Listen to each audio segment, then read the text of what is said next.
Queridos, paz seja contigo, paz seja com você, igreja que está aqui no templo, paz seja com você, igreja que nos acompanha pela internet em todos os cantos.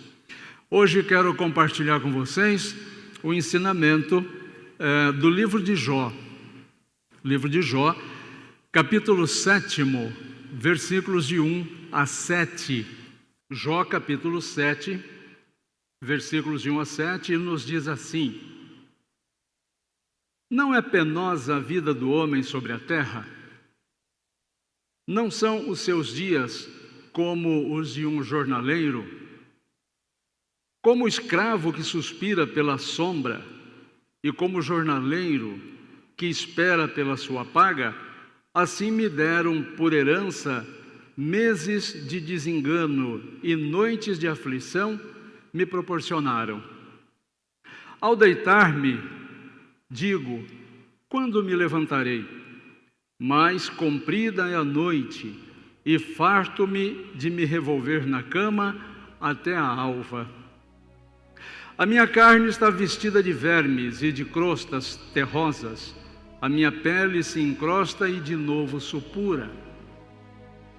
Os meus dias são mais velozes do que a lançadeira do tecelão e se findam sem esperança. Lembra-te de que a minha vida é um sopro, os meus olhos não tornarão a ver o bem. Que Deus nos abençoe. O título da meditação que quero fazer com vocês é Aprenda com a dor de Jó. Nós sabemos que o livro de Jó é um livro que fala muito do sofrimento. Poucas pessoas sofreram como Jó. Quem escreveu o livro de Jó? Há uma controvérsia, não há uma definição, uma unanimidade sobre quem escreveu. Dentre as possibilidades de autores do livro de Jó está o próprio Jó, mas há quem diga também que foi Eliú, Salomão e até mesmo Moisés.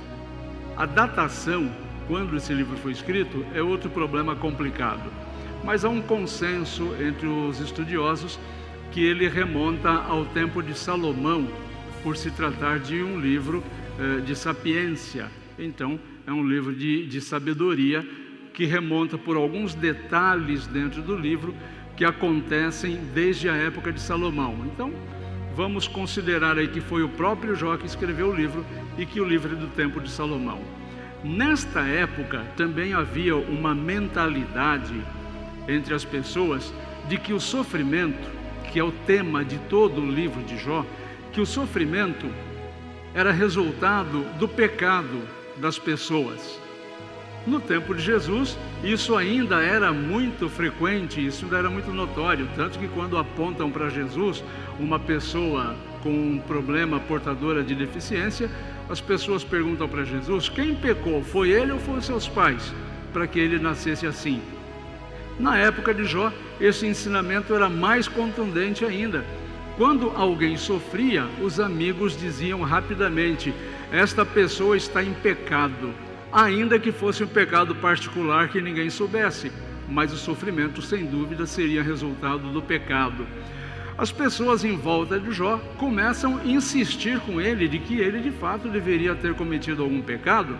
Ora, não se abateu sobre a vida de Jó uma pequena desgraça. Jó, que era um homem extremamente rico para a sua época, tinha 10 filhos maravilhosos, lindíssimos, a sua esposa. De repente ele perde tudo, e de repente ele perde todos os seus bens materiais, ele perde os seus filhos, a vida dos seus filhos é ceifada, ele perde a saúde, o seu corpo fica todo pútrido, mal cheiroso por conta da doença, a ponto de que a própria esposa tinha dificuldade de ficar perto dele. Os amigos mais próximos viajaram para contender com ele e tentar insistir que ele havia pecado, e Jó estava sob um sofrimento tão grande e sem respostas naquele momento para o seu sofrimento. A falta de resposta do Jó e a notoriedade de que provavelmente ele havia pecado, havia sido abandonado por Deus, submetido por Deus a um pecado muito intenso, leva a sua esposa a dizer para ele, resumidamente, em outras palavras, o teu Deus te abandonou. Recusa, nega este Deus e morre. Ou seja, com tanto sofrimento, que valia tem a tua vida para você mesmo e para todos nós? Então, o livro de Jó trata efetivamente do sofrimento. Mas vamos verificar como é que Jó reage a esse sofrimento. Eu já vi muita gente dizendo que Jó era um sofredor resignado. Bom, sofredor todos nós somos, resignados nem todos. Alguns de nós, no menor sofrimento, coloca a maior ira possível e externaliza isso, né?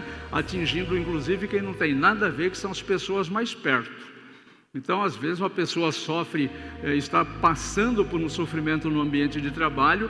No ambiente de trabalho, atende as pessoas com um sorrisão, aquele sorrisão 0800, né?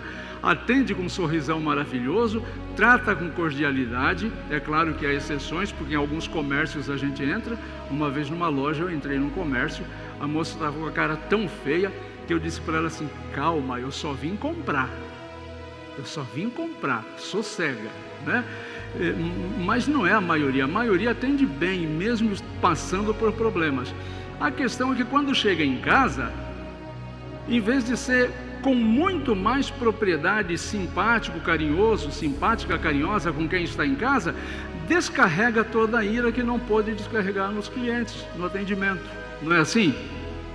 Às vezes tem um problema com o patrão, com a patroa, com o empregador, não pode reagir, porque senão perde o emprego, né? Aí chega em casa, descarrega com quem não tem nada a ver. E aí aquele ambiente ruim vem para dentro de casa. Aí a pessoa diz: a minha vida realmente é infeliz, não vai bem no trabalho, não vai bem dentro de casa também. Então nós passamos consequentemente e frequentemente por grandes problemas. Problema na educação, problema na saúde. Agora há pouco um irmãozinho da igreja estava um tempão esperando saúde aqui no hospital aqui da cidade. Tinha 4 pessoinhas na frente dele. Depois de um tempão a gente ligou de novo, e aí? Falou: ainda tem 4 pessoas na minha frente. Eu falei: mas tem alguma matemática aí que não está batendo. Se tinha 4 pessoas, você está esperando esse tempo todo, continuam 4 pessoas na sua frente, alguma coisa errada não está certa, né? Mas a pessoa estava lá com dor, com muita dor, e tendo que se submeter. Então veja, qual o campo desta vida em que nós não temos problemas? Qual o campo desta vida que de alguma forma nós não somos submetidos a sofrimento? Qual é o campo? Poderia deixar essa pergunta mais simples: quem é de nós que não passou, que não está passando e que não passará por algum tipo de aflição, por algum tipo de sofrimento? O Jó passou por tudo isso, e de forma muito intensa. Mas o que é que nós podemos aprender com o Jó? Que o Jó não foi tão resignado como nós pensamos ou entendemos que ele foi. Ele de fato não se queixava com as pessoas. Ele de fato não resmungava com as pessoas. Ele de fato não descarregava a sua frustração, o seu sofrimento sobre as pessoas. Aqui no texto, ele chega a fazer algumas comparações do estado dele com outras situações. Por exemplo, ele diz assim: a minha vida, o meu sofrimento está igual a de um trabalhador braçal, que trabalha o dia todo e não sabe, não vê a hora de uma brisa bater no rosto, de terminar o expediente para descansar.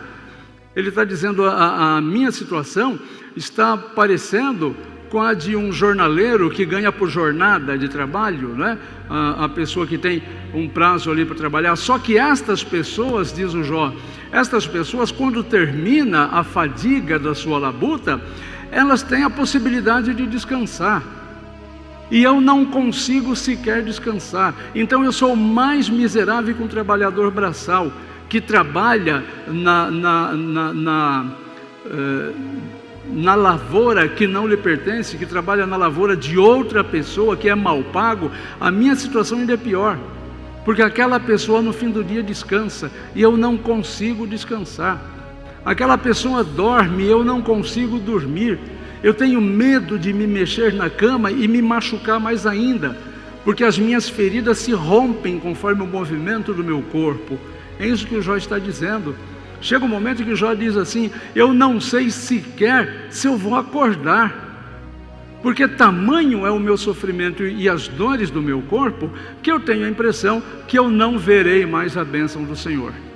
Essa é a oração que ele faz no texto que eu vos li. Mas veja, quando Jó faz estas colocações, ele está fazendo em forma de oração. Em forma de oração. Ele está reclamando com quem tem condição de ouvi-lo e de ajudá-lo. Então, esta é a grande lição que nós podemos aprender com Jó. Nós podemos aprender várias outras lições nesse livro, são infindas as lições, mas eu quero destacar essa com os irmãos e com as irmãs: o poder da oração. Quando você estiver em sofrimento, conversa com Deus. É Deus que pode ouvir as tuas reclamações com infinitas possibilidades de te socorrer, de te ajudar, como todos nós sabemos que Ele fez com Jó. E quando você for conversar com Deus, conversa com o coração aberto. Não queira enganar Deus, a gente não engana Deus. Não adianta fazer para Deus aquela oraçãozinha repetida, que a gente começa, chega no meio e termina sempre com as mesmas frases, né? Aquela oração que você já decorou, que você faz automaticamente. Isso não é oração, isso é vã repetição, como ensinou Jesus. Conversa com o Senhor com o coração rasgado. Conversa com o Senhor expondo a Deus o que realmente está no teu coração. Aí você poderia dizer assim: mas Deus não sabe o que vai no meu coração? Sim, Deus sabe, mas você sabe? Você sabe o que é que está te incomodando de fato? Você sabe por que é que este sofrimento está abatido sobre a tua vida? Você sabe por que é que esses infortúnios momentâneos repousam sobre a tua vida? Você consegue compreender o que é que você fez para colaborar para que este momento pontual da tua vida esteja sendo vivenciado por você e dê a impressão que não vai mais passar? Então, Jó foi fazer isso com Deus. E veja, quando Jó vai conversar com Deus, Jó é de certa forma até meio mal criado, meio desafiador com Deus. E você pode conversar desse jeito com Deus, porque o Senhor vai entender o teu coração. O Senhor não ouve as tuas palavras, o Senhor lê o teu coração. Na cultura judaica, ensinavam os rabinos que há pelo menos 10 formas de se orar. 10 formas. Há 3 formas que são as mais comuns, que é a oração, as etapas de oração pelas quais Jó passou. Então, por exemplo, é ensinado pelos rabinos que a oração começa com palavras. Esse é o nível básico de oração que todos nós fazemos. A oração com palavras é aquela oração de um coração rendido a Deus, que conversa com Deus, e essa oração chega assim ao trono de Deus. Essa é a oração comum, é a oração que nós fazemos quando as coisas estão sob relativo controle. É a oração comum. Logo no degrau de cima está a oração do clamor, ou a oração do grito. É aquela hora assim que você olha para Deus e fala: Deus, segura aqui que a coisa está complicada, né? A oração do grito, do clamor. Essa oração ela está um pouco no degrau de cima, porque a gente empenha um pouco mais de fé nela também. Mas o terceiro nível de oração, meus irmãos, esta oração não tem como não ser ouvida. É a oração das lágrimas. É a oração quando falta a palavra. É a oração quando não tem mais fôlego no peito para gritar. E aí jorram as lágrimas, botam as lágrimas. É quando você rasga o teu coração diante de Deus e diz assim: tá bom, Senhor, daqui para frente eu não posso mais. Daqui para frente não tenho mais como depender de mim nem de ninguém. Me socorre, Senhor. E tudo isso não sai em palavras, tudo isso não sai em gritos, tudo isso sai nas lágrimas de uma pessoa absolutamente rendida diante de Deus. É assim que nos ensinam os rabinos, é assim que acontece nas Escrituras Sagradas. Se você vê, por exemplo, a oração que está no Salmo 39, no versículo 12, que diz assim: ouve, Senhor, a minha oração, primeiro nível. Escuta-me quando grito, segundo nível. Quando grito por socorro, não te esqueças à vista de minhas lágrimas. Terceiro nível e mais profundo, mais intenso nível de oração. Isso aparece no Salmo 39, 12, aparece em vários outros lugares e aparece na vida de Jó. Quando Jó entende que a oração falada já não está preenchendo, não traz resposta para o seu coração.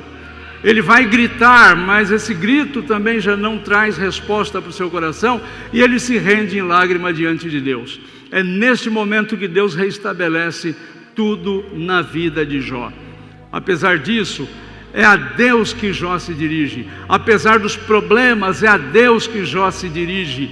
Apesar das dificuldades, é a Deus que Jó se dirige. Jó não vai pedir socorro para os amigos. Jó não vai pedir socorro nos Facebooks da vida. Jó não vai pedir socorro nas redes sociais. Jó não vai pedir socorro num grupo de fofocas. Jó não vai pedir socorro para os parentes. Jó, diante de tanto sofrimento, vai pedir socorro para o único ouvido que pode de fato transformar a sua história, que é Deus. Que é Deus. Quantas vezes a tua vida não é transformada? Quantas vezes a tua vida, o teu sofrimento não é interrompido? Porque você está buscando ajuda nos lugares mais equivocados que podem existir. Porque a tua oração está batendo no teto e volta. Porque você não está chorando diante de Deus. Porque você não está se reconhecendo impotente diante de Deus. Porque você ainda continua com a mentalidade de que você pode resolver alguma coisa na sua vida. Porque você não dá ouvidos quando Jesus diz: sem mim nada podeis fazer. E por isso continua sofrendo, por isso continua irado, por isso continua zangado, por isso continua ferindo as pessoas que estão à sua volta.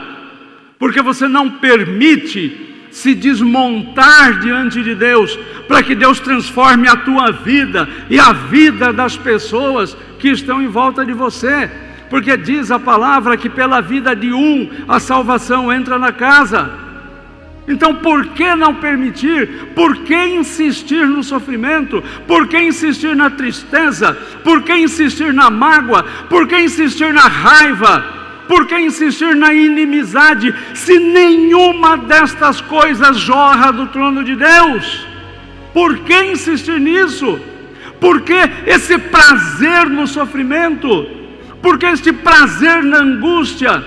A angústia, o sofrimento tornou parceirinho, você não consegue soltar o braço? Solta o braço desse demônio, porque são demônios na tua vida. Não demônios espiritualmente falando, mas demônios que possuem a tua mente e transformam o teu ser em não coisa boa. Transforma você em não pessoa boa. Transforma você em não um ser santificado. E não é para isso que Deus colocou você no mundo. Não foi para isso que Deus criou você.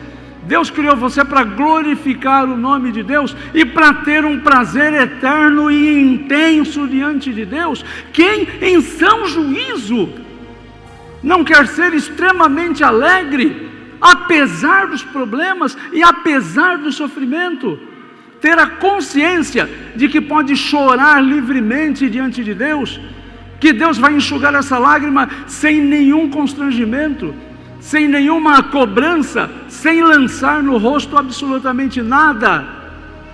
Então eu digo, meus irmãos, se não fosse por uma questão de fé, seria por uma questão de inteligência. É a Jó que Deus se dirige, e a oração de Jó é composta de gritos e lágrimas, e por isso foi ouvida. Então, aprendamos com Jó. Não nos esqueçamos, quem grita e chora, embora não o saiba, está invocando a Deus. Que Deus te abençoe e que você desenvolva essa habilidade de mover mover o dedo de Deus com as tuas lágrimas. Que Deus nos abençoe.